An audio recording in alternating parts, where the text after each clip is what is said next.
Hi everybody, this is Bastiaan and this is my game against the engine called Bruja 1.9, which is rated around 2550. So the opening used is the Urusov gambit, and I haven't prepared this gambit all this much, so there are one or two moves in the game that could have been improved, so I will show the improvements as we go along. So the Urusov gambit starts out with e4, e5, bishop to c4, knight to f6, then d4. So white is offering up a pawn.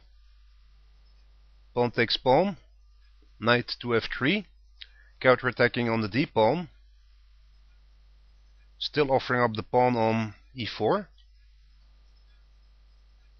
Black plays bishop to b4 check, so I block,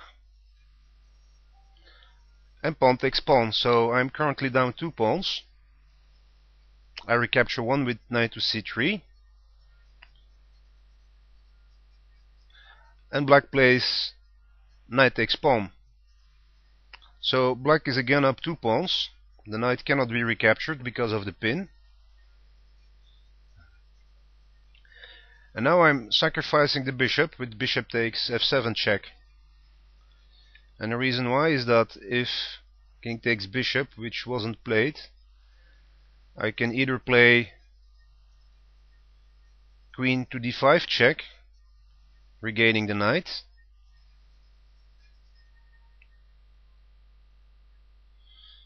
also possible is queen to b3 check, regaining the bishop, again with the king in the open.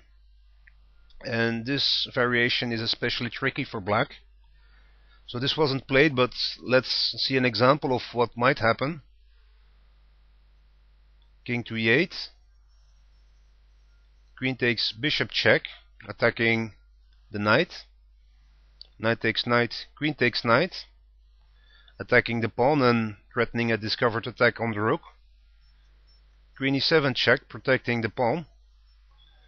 King to f1, knight c6, bishop to g5, developing the bishop with tempo. Now king and queen are on the open e-file. Queen to f7, rook e1 check. King to f8, bishop h6. Now of course the bishop cannot be recaptured because of queen takes rook. b6, let's say a random move for black. And the threat is rook to e4, renewing the attack on king and queen.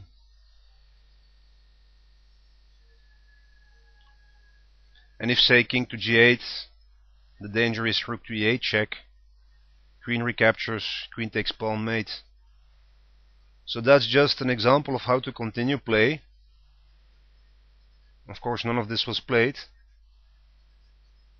After bishop takes pawn check, black does not recapture the bishop, instead plays king to f8.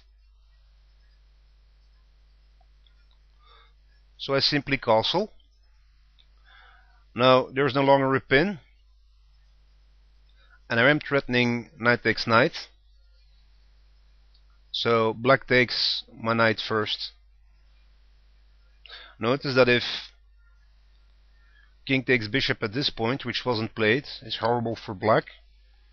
I can continue with knight takes knight, threatening queen to b3 check, gaining the bishop. If knight to c6 to protect the bishop, which seems the most logical move, white can continue with knight to g5 check,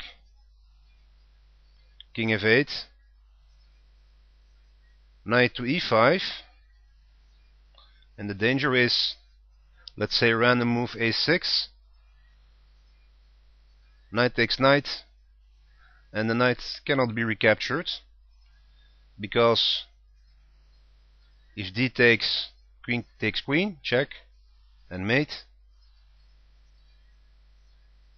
and if pawn takes, knight d6 check, forking king and queen. But it gets worse. If pawn takes queen, check, king moves, I'm gaining a rook as well.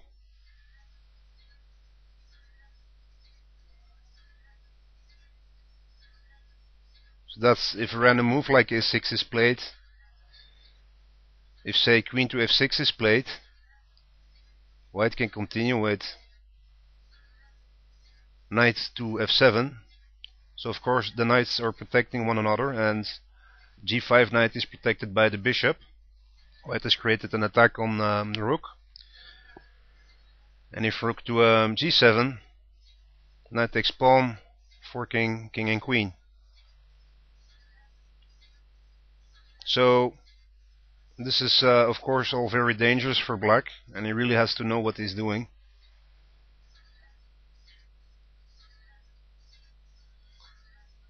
So I castle. King takes bishop wasn't played, of course. Knight takes knight. So we're back to the game.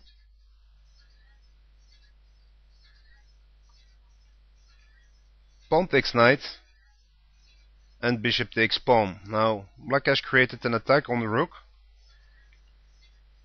Of course, there's still a threat of king takes bishop. And I play bishop to g5, attacking the queen.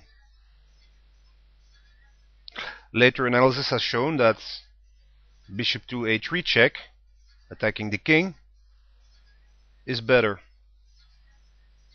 After which king takes bishop, queen d5 check, king e8, rook e1 check, bishop takes rook, rooks take bishop check, queen e7, bishop takes queen check, knight c6, bishop g5 check, knight e7, rook takes check, king f8, queen f7 mate. Is just an example of how to continue. Of course, these moves don't have to be played. Just an idea to show the trouble that black is in at the moment after bishop a3 check. Bishop g5 threatening the queen was played instead. Black continues with bishop to f6. Of course, the queen is more valuable than the rook. Rook e1, threatening, among other things, rook to e8, forking king and queen. So if bishop takes bishop was played, for instance, this wasn't played, I can either play rook to e8, check, queen takes rook, bishop takes queen, king take bishop, and knight take bishop, which is better for white. This may even be a forced mate. Alternatively, if rook to e8 isn't played, knight takes bishop works as well. Queen takes knight, queen f3 with the discovered check, protecting the bishop. And if a random move is played, say knight to c6, then rook to e8, check and mate. Only alternative is g6 to create an escape. After which rook e8 check, king to g7, rook takes rook, and of course if king takes rook we get queen to c3 check, queen e5, queen takes queen mate. So this wasn't played, of course, just showing the alternatives.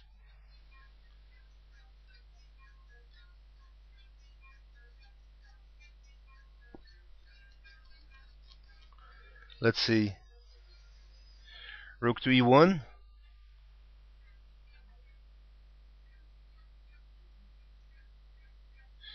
Then king take bishop was played. Now knight to e5 check, and of course the knight cannot be recaptured because of the discovered attack on the queen. So the king is in check. King moves to f8. Queen h5, threatening mate. Queen e8 is basically forced, so we're trading off queens. Now knight to g6 check, attacking the rook. king f7, knight takes rook check. Now of course king to g8, threatening the knight, cannot be played because of rook to e8, check, protecting the knight, threatening the bishop, and checkmate is bad for black, of course.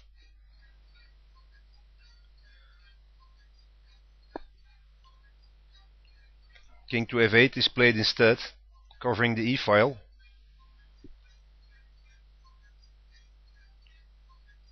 So the knight cannot move for the moment, but he cannot be attacked either. Knight will be freed up soon enough. So game continues with bishop takes bishop, pawn takes bishop in an attempt to free the knight. Rook to e3,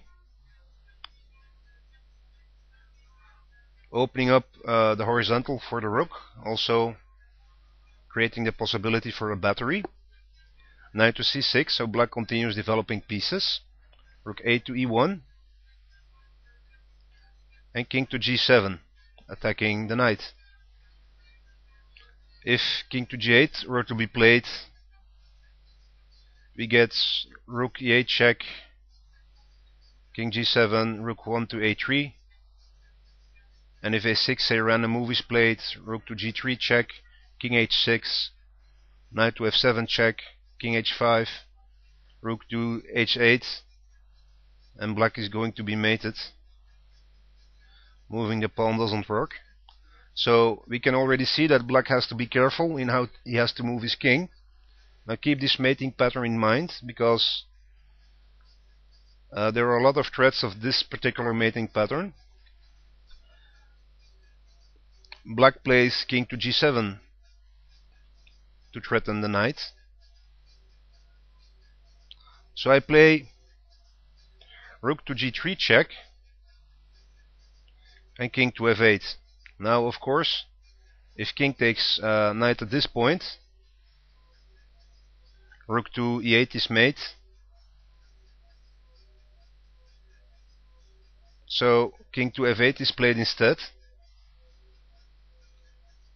covering the e-file. Keep in mind that the knight is still covering the f7 square. Rook to h3, attacking the pawn, which will help free up the knight. b5. Keep in mind, sorry about that.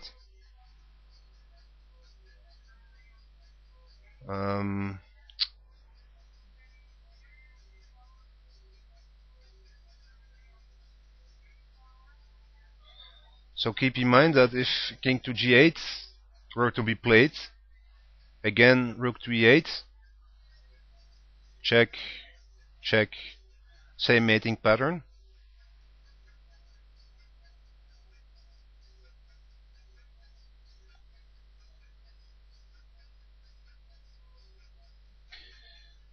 b5, rook takes pawn, now king to g8, so black is threatening both knight and rook. Rook retreats. Best is h4, because on h3 white runs the risk of a discovered attack. King to g7, rook to e3, f5. Now f4 would have been the best move at this point, cutting off the king, or escape squares of the king.